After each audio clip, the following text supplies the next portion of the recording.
दोस्तों, इसी प्रेम भावना के कारण प्रभु श्री राम ने शबरी माता के झूठे बेरों का सेवन किया था। भगवान श्री कृष्ण ने अर्जुन के रथ का सारथ्य किया था। उनके परम मित्र सुदामा ने जो भी उन्हें खाने को दिया उसका भगवान श्री कृष्ण ने प्रेम से स्वीकार किया था, सेवन किया था।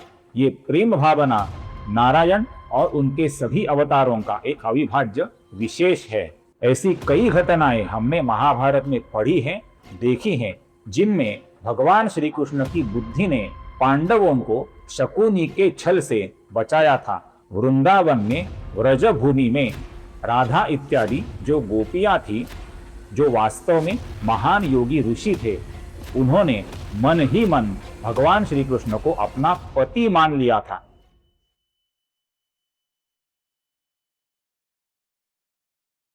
नमस्कार दोस्तों, पिछले कुछ वीडियो के माध्यम से हम श्री विष्णु सहस्त्रनाम शुद्ध उच्चारण एवं संक्षिप्त हिंदी अर्थों का अध्ययन कर रहे हैं।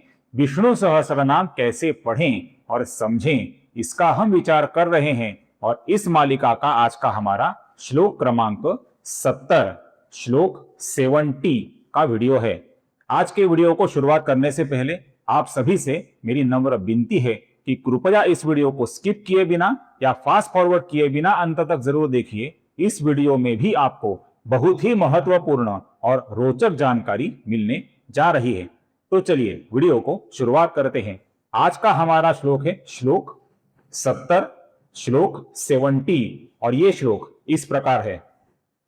कामदेवः कामपालः कामी कान्तः कृतागमः अनिर्देश्यवपुः विष्णुः वीरः अनंतः धनंजयः। अब यहां पर ध्यान से देखिए, सर्वप्रथम नाम है कामदेवः, जिसके विसर्ग का आगे क आने के कारण अपूर्ण ख ऐसा उच्चारण हम करते हैं। उसी प्रकार कामपाला का जो विसर्ग है, इसका भी हम अपूर्ण ख ऐसा उच्चारण करेंगे, क्योंकि आगे क आया हुआ है। फिर नाम है कामी, जिसका मी दीर्घ है, इसका हमें लंबाई से ही उच्चारण करना होगा। उसके आगे नाम है कांतः, जिसके विसर्ग का भी आगे कृतागमः का क आने के कारण अपूर्ण ख ऐसा उच्चारण हम करेंगे।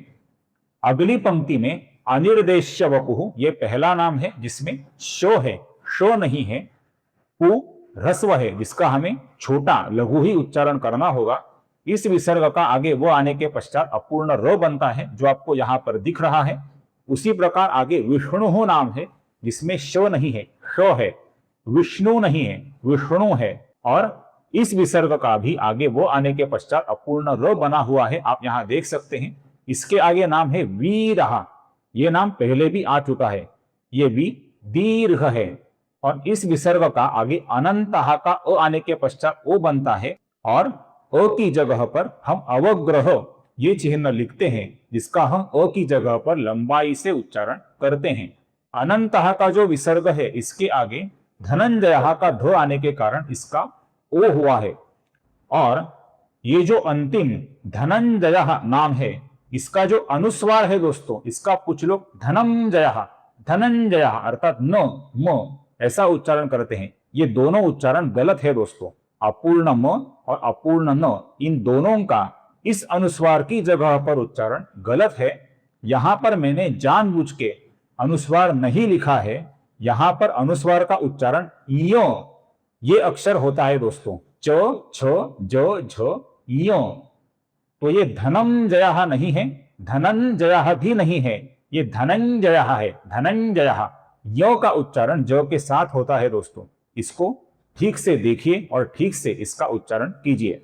तो सर्वप्रथम हम पहली पंक्ति का उच्चारण देखते हैं दोस्तों। कामदेवः कामपालः कामी कान्तः कृतागमः। फिर से एक बार देखिए। कामदेवः कामपालः कामी कान्तः कृतागमः। अब दूसरी पंक्ति का उच्चारण देखते हैं। अनिर्देश्य वपुर्विष्णुर्वीरो नंतो धनंजयः। फिर से एक बार देखिए। अनिर्देश्य वपुर्विष्णुर्वीरो नंतो धनंजयः। अब संपूर्ण श्लोक का उच्चारण देखते हैं। कामदेवः कामपालः कामी कान्तः कृतागमः अनिर्देश्य वपुर्विष्णुर्वीरो नंतो धनंजयः। फिर से एक बार देखिए, कामदेवः कामपालः कामी कान्तः कृतागमः अनिर्देश्य वपुर्विष्णुर्वीरो नंतो धनंजयः। क्लियर? दोस्तों, आप जितना मेरे वीडियो को लगातार देखेंगे उतना वीडियो का जो एवरेज व्यू ड्यूरेशन होता है ये बढ़ पाता है, जिससे YouTube का जो एल्गोरिदम होता है दोस्तों, उसे नए विष्णु भक्तों तक, नए व्यूअर्स तक इस वीडियो को पहुंचाने में सहायता मिलती है। इसलिए जितना हो सके उतना मेरे वीडियो को लगातार देखिए और मेरे साथ वीडियो में अंत तक बने रहिए। दोस्तों, आप में से कुछ दर्शक ऐसे हैं जो मेरे वीडियोस को रेगुलरली बहुत ही ध्यान से देखते हैं, मेरी बातें भी ध्यान से सुनते हैं, किंतु अंत में सब्सक्राइब करना भूल जाते हैं। दोस्तों, आप मुझे अभी देख रहे हैं, उसके नीचे सब्सक्राइब का बटन है, उसके आगे बेल आइकॉन है। दोनों बटन्स को दबाने के लिए आपको 1 या 2 सेकंड से ज्यादा समय नहीं लगेगा, किंतु आपकी इस कृति से मुझे बहुत ही पॉजिटिव एनर्जी मिलेगी और इस प्रकार के अभ्यासपूर्ण वीडियो आगे भी लेकर आने के लिए मुझे प्रोत्साहन मिलेगा। इसलिए ध्यान से सब्सक्राइब का बटन दबाइए और आगे का बेल आइकॉन भी ध्यान से प्रेस कीजिए। दोस्तों, धन्यवाद। अब हम इन नामों के हिंदी अर्थों का संक्षेप में विचार करते हैं। तो सर्वप्रथम नाम है कामदेवः। कामदेव जो प्रेम की देवता है, काम भावना की देवता है, स्त्री पुरुष या नरम आदि आकर्षण की देवता है। इनके कई नामों के बारे में हम पहले कुछ श्लोकों में विचार कर चुके हैं। यहां पर कामदेवः इस नाम का अर्थ है धर्म अर्थ काम मोक्ष। इन चारों पुरुषार्थों को चाहने वाले जो लोग होते हैं, उनकी इच्छित कामनाएं जो पूरी करते हैं, उन नारायण को कहा गया है कामदेवः। इसके आगे नाम है कामपालः।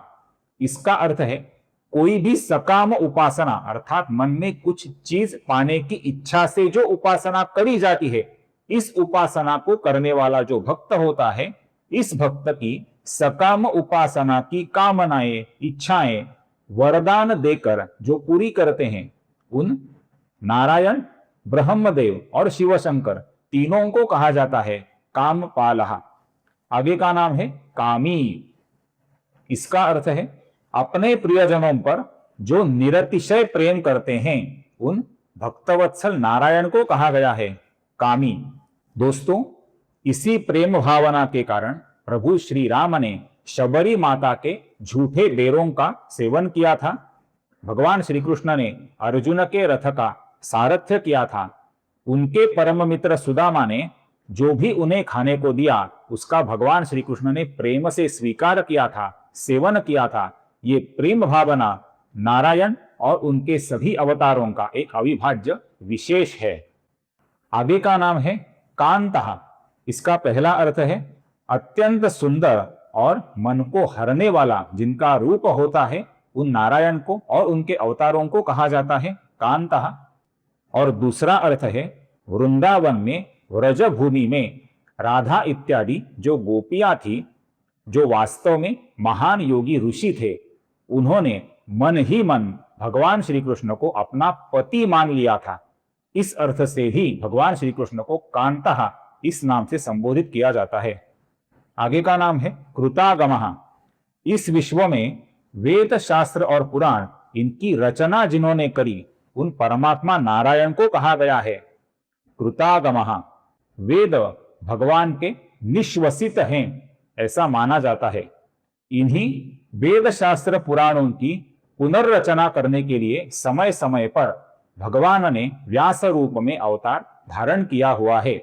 इसलिए व्यास जी को भी और विशेषतः कृष्ण द्वैपायन व्यास जी को भी कहा जाता है कृतागमः। आगे का नाम है अनिर्देश्य वपुः। अगर आपको स्मरण होगा, ये नाम हम पहले देख चुके हैं।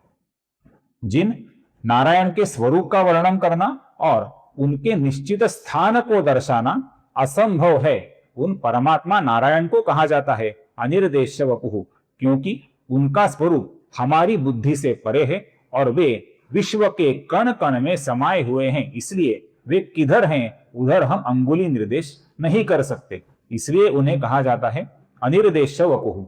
आगे का नाम है विष्णु। ये नाम भी पहले हम देख चुके हैं। विश्वव्यापी, सर्वव्यापी होने के कारण परमात्मा नारायण को कहा जाता है विष्णु। इसके आगे नाम है वीरः। ये नाम पहले के श्लोक में हमने देखा है, किंतु पहले के श्लोक में हमने जो वीर नाम देखा ये शारीरिक पराक्रम के बारे में था। ये जो नाम है दोस्तों, इस श्लोक का जो वीर नाम है, ये भगवान के जो भी अवतार हैं उनकी बुद्धि का जो पराक्रम होता है उसके बारे में है। ऐसी कई घटनाएं हमने महाभारत में पढ़ी हैं, देखी हैं, जिनमें भगवान श्री कृष्ण की बुद्धि ने पांडवों को शकुनी के छल से बचाया था। इस बुद्धि के पराक्रम के बारे में यह नाम है वीरः। आगे का नाम है दोस्तों अनंतः। ध्यान से देखिए, भगवान श्री हरि विष्णु का प्रभाव, उनका स्वरूप, उनका शारीरिक, मानसिक और आध्यात्मिक सामर्थ्य, उनका ऐश्वर्य, उनकी शक्तियां, उनके गुण और उनके लक्षण, इनका पार पाना हमारे लिए असंभव है, इसलिए उन्हें कहा गया है अनंतः। आगे का और इस श्लोक का अंतिम नाम है धनंजय। यह नाम अर्जुन के पार्थ के बारे में है।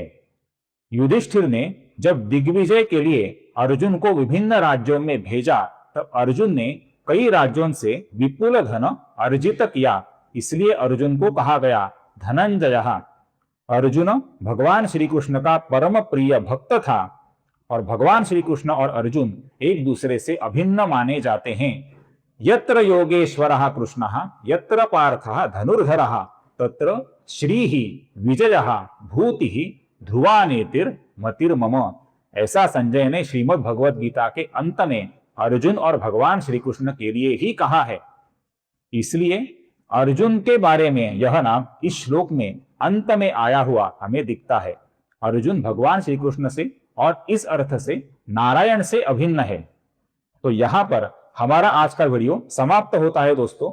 अगर ये वीडियो अच्छा लगे, अगर ये जानकारी आपको अच्छी लगे तो कृपया दोस्तों इस वीडियो को ज्यादा से ज्यादा हाइप, लाइक और शेयर, और मेरे चैनल को कृपया सब्सक्राइब करना न भूलें। फिर मिलेंगे अगले श्लोक के नारायण श्री हरि विष्णु के विभिन्न दिव्य नाम, उनके संक्षिप्त हिंदी अर्थ एवं शुद्ध उच्चारण के साथ। तब तक टेक केयर। जय श्री राम।